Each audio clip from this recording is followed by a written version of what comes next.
Trump et les cartels, une désignation terroriste en ligne de mire. Avant de plonger dans ce sujet brûlant, n'oubliez pas de liker et de vous abonner pour rester au courant des prochaines analyses.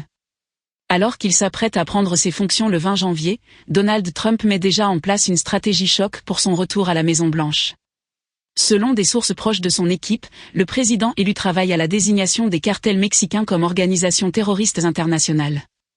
Une mesure explosive qui pourrait marquer un tournant dans la lutte contre ces réseaux criminels, responsables de milliers de morts chaque année aux États-Unis. Les cartels mexicains ne se contentent pas de contrôler le trafic de drogue. Ils exploitent les populations les plus vulnérables via le trafic humain et sont au cœur de l'épidémie de fentanyl, qui cause des ravages à travers le pays. Pour Trump, il ne s'agit pas seulement de criminalité organisée, c'est une menace directe à la sécurité nationale.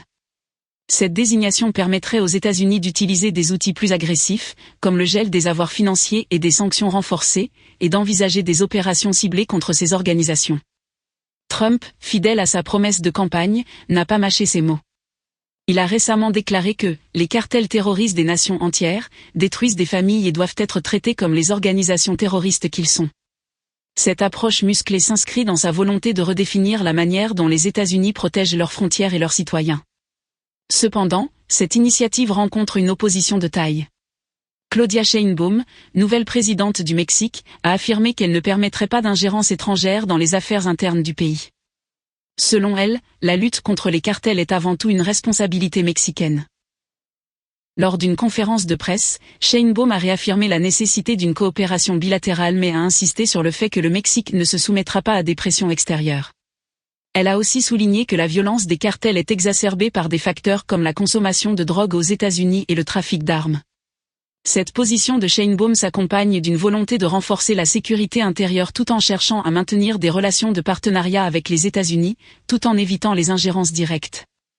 Le Mexique continue de faire face à des défis majeurs en matière de violence liée aux cartels, mais la question de la souveraineté est primordiale pour la nouvelle administration. Malgré ces tensions diplomatiques, Trump et son équipe semblent déterminés à aller de l'avant.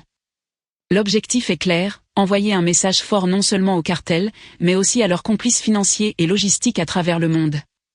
Cette désignation pourrait également renforcer la coopération avec d'autres nations confrontées au même fléau, mais elle risque d'aggraver les relations déjà fragiles entre Washington et Mexico. Alors que l'heure de l'investiture approche, Trump veut frapper fort et marquer les esprits dès le début de son mandat. Si cette mesure est adoptée, elle pourrait remodeler en profondeur la lutte contre les cartels, tout en posant des défis majeurs sur le plan international.